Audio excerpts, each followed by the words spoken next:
This is problem 16-123. It's on page 751. A block B of mass M is attached to a cord wrapped around a cylinder of the same mass M and of radius R. The cylinder rolls without sliding on a horizontal surface. Determine the components of the acceleration of the center A of the cylinder and of the block B immediately after the system has been released from rest if A, the block hangs freely, and B, the motion of the block is guided by a rigid member DAE, frictionless and of negligible mass, which is hinged to the cylinder at A. Now, wrapping your head around this problem is a little bit of a challenge at the beginning, but once you understand what they're doing, it makes a lot more sense. Let's start off with case A, which is a simple thing. So mass M, there's point A, radius R, initial velocity 0, and this is just case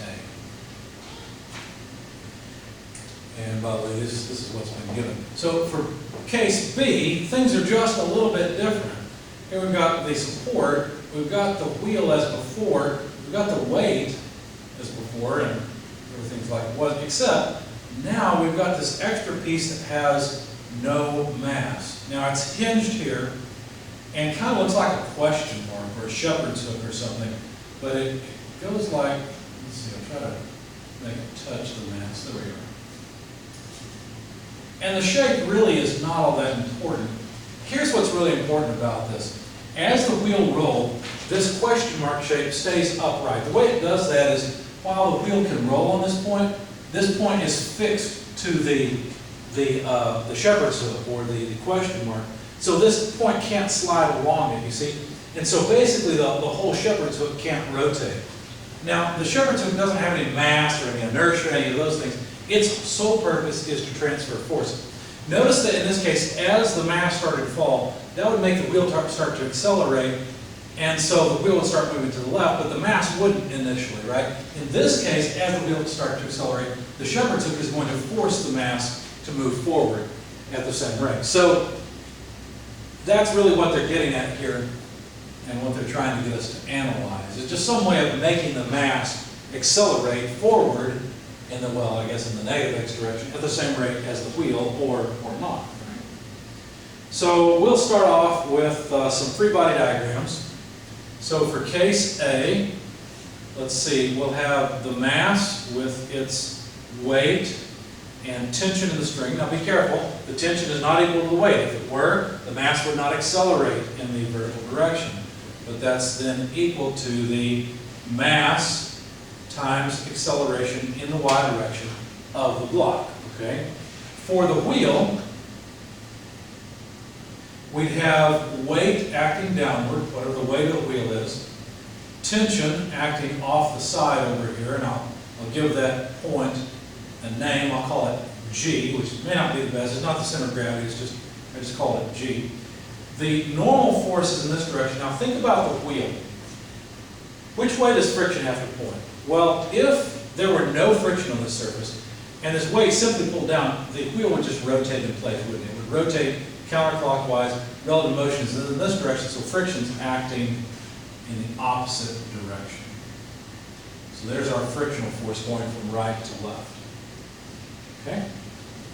Let me move the normal force down a little bit so we can see it. There we go. So those are all the forces that act on the wheel, and if I write equals the kinetic diagram, so free body diagram, kinetic diagram, free body diagram, kinetic diagram, it would look like this. Let's see, we have our MAX, well, let's say MWX, so acceleration of the wheel in the x direction, M, acceleration of the wheel in the y direction. Now, I'm using the term M for both the wheel and the weight because they said that they're the same mass, so it doesn't matter. I'll just put M there and they'll save me the variable. Let me also name the point down here C, because obviously if I sum moments about that point at some particular time, it'll get rid of the normal force, the friction force, and the weight force, and that would be convenient.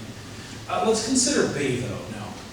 So for B, in that case, not only is there weight, mg, and tension T, but now there is a force from the rod. going from right to left, causing this block to accelerate not just in the y direction anymore, in y, but also in the x direction. So the dynamic result is an acceleration in the x direction. Now, obviously, it's going to push it the other way, but I'm just drawing positive direction dynamic results. Now, the shepherd's hook, on the other hand, if I were to consider it, let me draw it down here. I need a little bit smaller one than that. Hope you can see this okay on the video. Well, there's an equal and opposite force Fr wherever the block contacts the vertical section of that hook.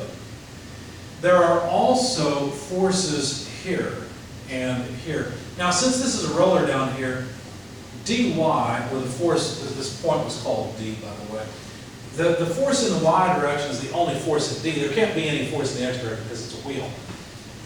And if I broke up the forces at the contact point at A into two directions, I'd have to write a force in the x direction and a force in the y. Now looking at this, that's it, right? There's no weight here, there's no rotation, and so the only force in the x direction is Fr, and so there must be an equal and opposite Fr there. Similarly, there's only two y forces, and so this must be dy. So I've kind of written already a sum of forces in the x, sum of forces in the y on the shepherd's hook. Because that's what has to happen to prevent this thing from accelerating. Now you'll notice one of the things is that it can't rotate. You might say, well, wait a second. How do you know that the moment by the force coupled Fr is equal to the moment by the force coupled dy? Because think about it, as this thing accelerates, this point's going to move down. You know, m's going to move down, and so Fr is going to move down on the shepherd's hook. Well, that's fine. The magnitude of dy can increase, even though the moment arm, the horizontal moment arm, the distance between the two dy's doesn't change, and the vertical distance between the FR's does change. Well, the magnitude of dy can change. And of course, we don't really care about that magnitude too much anyway. But let's continue with the wheel in this case. For the wheel, let's see, I guess I'll go ahead and put it here.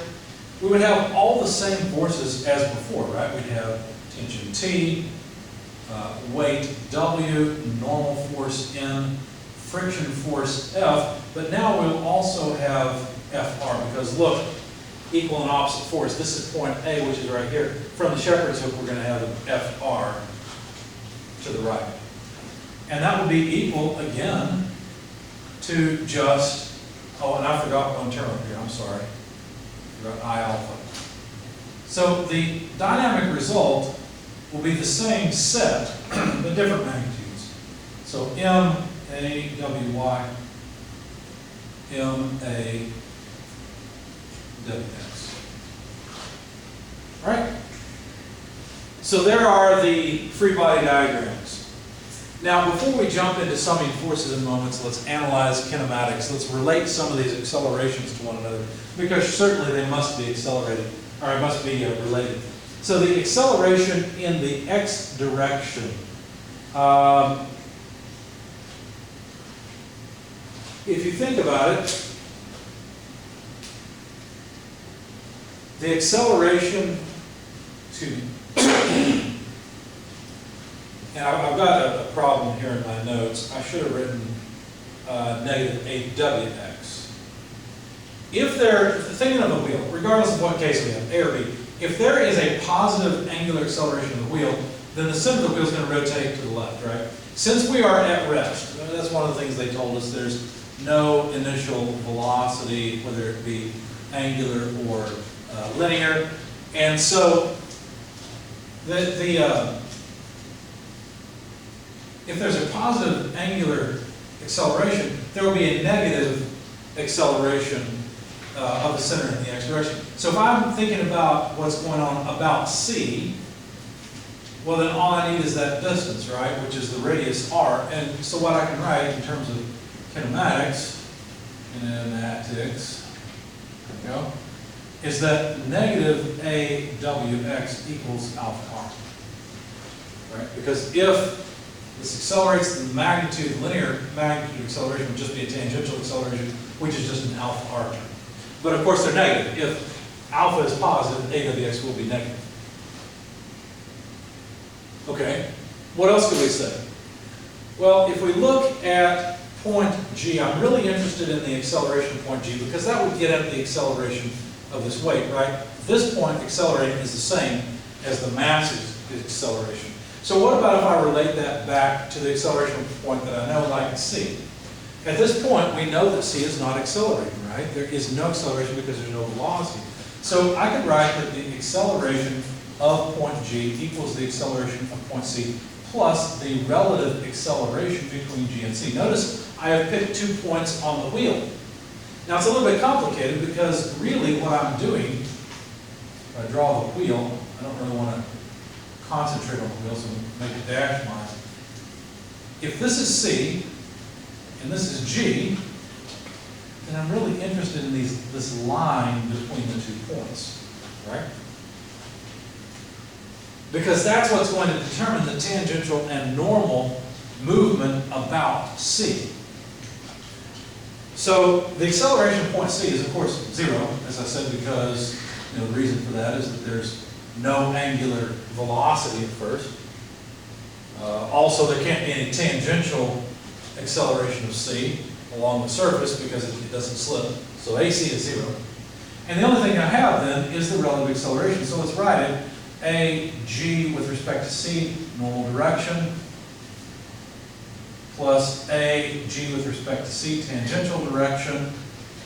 But we have to figure out what the normal and tangential directions mean. I'm thinking about G. Just think about rotation. It's G rotating about C. Okay, so the normal direction would be like that.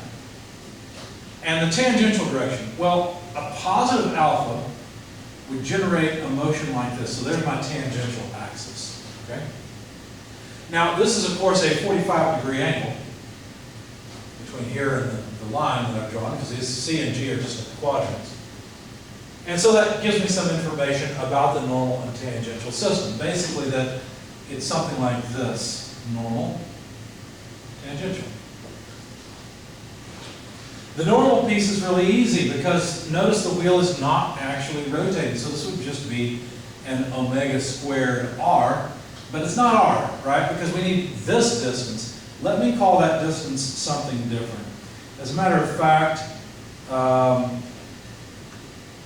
let's see what I named it here. I didn't name it. I just went ahead and calculated it. Let's consider that distance. It's actually pretty simple. So here is point A, C, and G. This is R, this is R. Being a 45-degree angle, then this would be 2R quantity, let's see, no. Square root like that. Okay? So really what that means is that all I need is this root 2 relationship. Another way of looking at this is that this side is the root 2 side, this is the 1 side, and that's a 1 side. So factoring out the r and just canceling. Because all I really care about is the ratios of these things. Okay. So what do we have? Well, this is 0. Because the angular speed is 0, so what are we left with? Well, this would be, so it's not r, it's actually what? It's this distance, so it's r times root 2. It doesn't matter, it's 0 anyway. This piece it does matter for, because that's going to be an alpha times length, but the length is now this side. So now that's an r root 2 length. Okay? And it's in the tangential direction. Now the tangential direction is not the same as the x and y directions, and that is problematic. I need ax and ay, because I really want to sum forces in the x and y directions.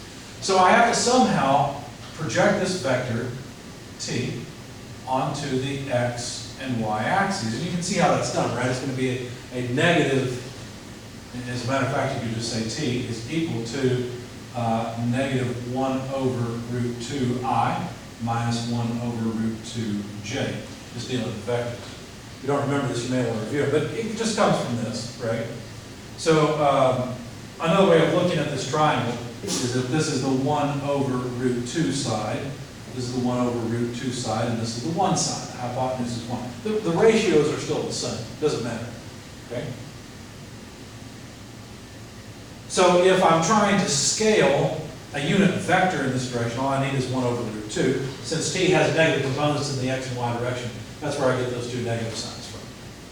Okay? So this would be equal to alpha, let's do it like this. Let's say, yeah, I guess this would be alpha r root 2 multiplied by negative 1 over root 2 I minus 1 over root 2 j. Now, it's just fortunate that it comes out this way in this problem. I guess it's probably set up that way. But notice what happens. The root 2's all cancel. So we just get alpha r, root 2's cancel, times negative I minus j. So another way of writing this would be negative alpha r I minus alpha r j. So that is the acceleration of point G. That's convenient. That's nice to have. Let's see. So basically we're saying that the acceleration of point G in the y direction, which by the way, the acceleration of this point in the y direction, that's the acceleration right here, isn't it? That's just a y, the acceleration of y. Well, in the y direction, that's the j component, so it's negative alpha r. That's convenient. That's something nice to know. So from the kinematics, ay is negative alpha r. So if I know the angular acceleration of the body, the wheel, I can figure out the linear acceleration of the mass. Let's see if it makes sense. A positive angular acceleration generates a negative acceleration of the block. That makes sense. The block will accelerate downward. Okay, so this makes sense. Now what about AGX? Well, that is also negative alpha r, right? Because that's this piece. Well, how does that help me? Well, at least it gives me the acceleration of this point in the x direction. So let's see, does that make sense? A positive angular acceleration makes a negative x component acceleration of g. Yeah, that makes sense. Okay, but that's not exactly the acceleration of the center, is it? Well, I don't know. Let's find out. Now, I didn't go through this on my sheet, so if you look at it later, you may be a little bit confused about this. And I guess I'll add lib here. Let's see. A of x alpha r, that's probably worth writing down. So negative a w x equals alpha r. Oh, we've already got it. I don't need to worry about it. So I've already got the acceleration. Now, what about the acceleration in case B in the x direction for the mass? Well, in that case, notice the Shepherd's hook doesn't rotate. So whatever the acceleration is of this point in the x direction, that's going to be the acceleration here. So AX will be negative alpha r. And all we really need to do, well, we've already done it. We've shown that AWX is also negative alpha r, so that's it. You can get to this result another way. It's probably worth mentioning. Now that we've got the acceleration point G, you can say that the acceleration of point A equals the acceleration of point G plus the acceleration of A with respect to G. Well, what you'll notice is that, well, I'll let you go through this, but you'll get the same result. You'll find that the acceleration of the center of mass of this thing is just negative alpha r. So I'll let you go through that. That's a good exercise. But now we're done with the kinematics. We have related the acceleration of the block to the acceleration of the wheel linearly and the angular acceleration. So we're done with all the kinematics. Oh, I do have it here. Yeah, let's go through that. All right, here we go. AG equals, and yeah, I did want to mention this actually, so we will go through it. AGC. Let's see. So the acceleration of point C can only have an x component. If the center accelerates in the y direction, it won't be very good, right? I mean, it'll come off the ground, so that's no good. So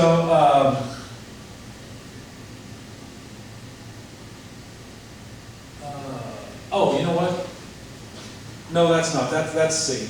That's the one we just went through. Why do I have two different ones? I'm trying to remember. I had two different tangential normal. Now I'm going back to GC. That's not what I want to do. I I had two different tangential normal considerations. And there was a really good point when I was solving this, I wanted to point it out.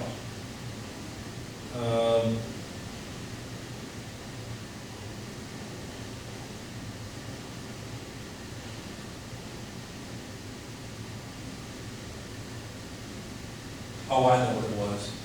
It had to do with the fact that this point's, if I were to draw the circle with point C down here, if you think about the normal tangential system for this, just with respect to the center of the wheel, then normal would be something like this and tangential would be something like this. And that's a different normal tangential. So the normal tangential system just depends on how the particular point is moving. So it's related to the point and not to anything else, the path that point's moving through.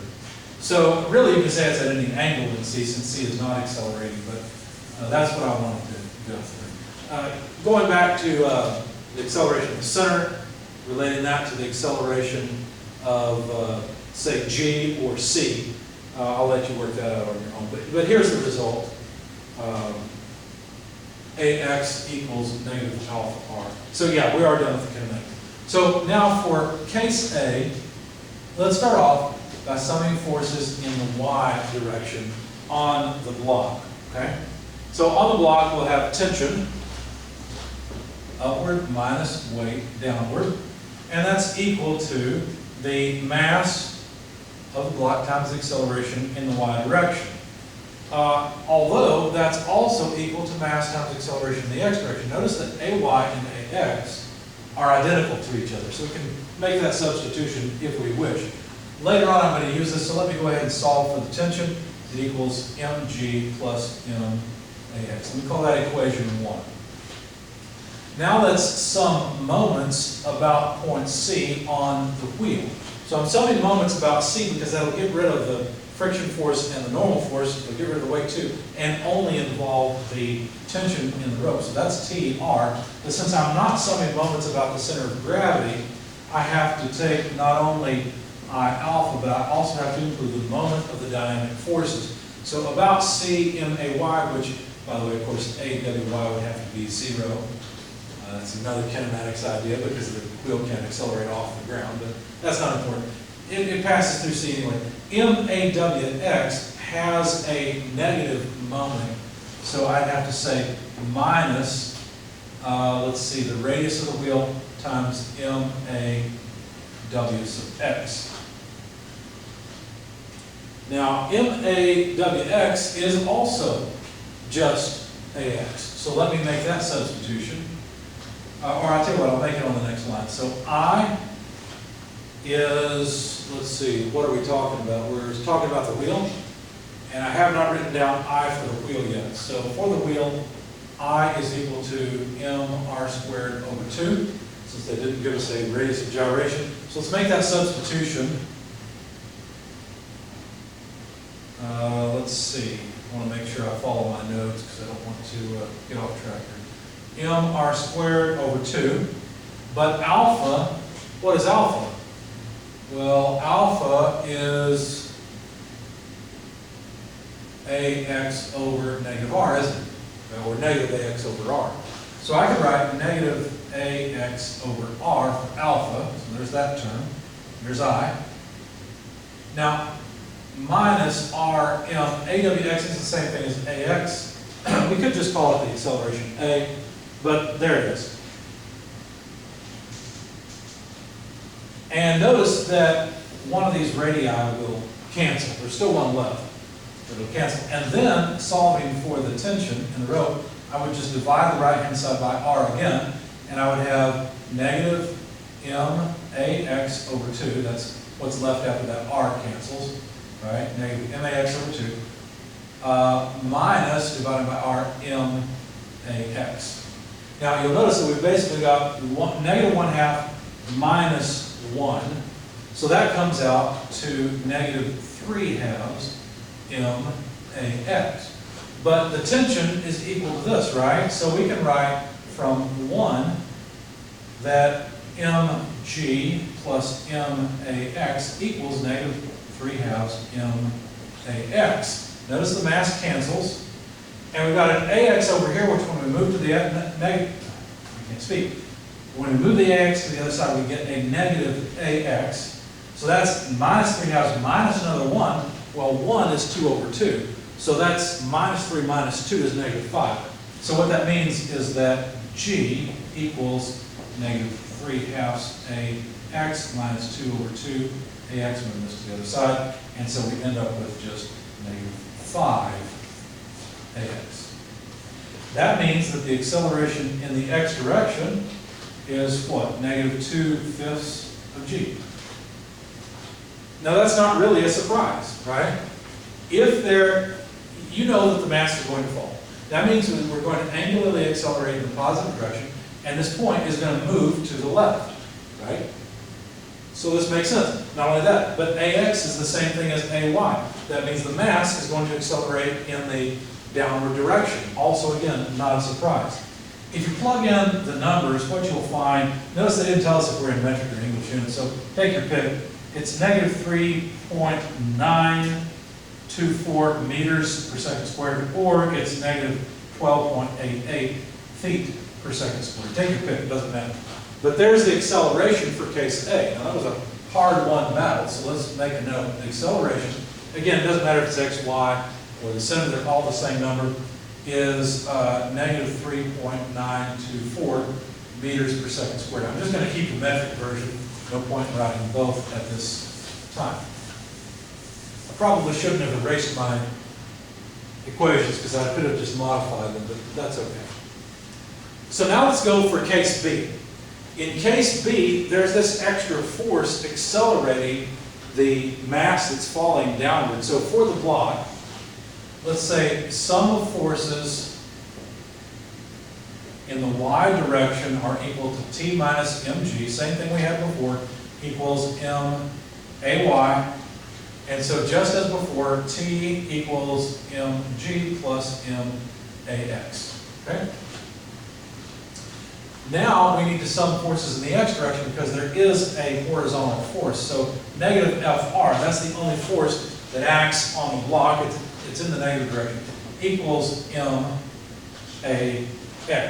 Because understand that the block is going to accelerate to the left at the same rate that the center of the wheel does, right? This shepherd stays upright and it just moves the block to the left.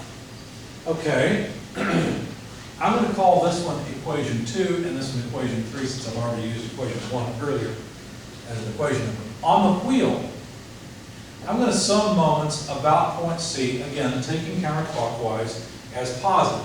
Notice that I've got a new force, I've got Fr.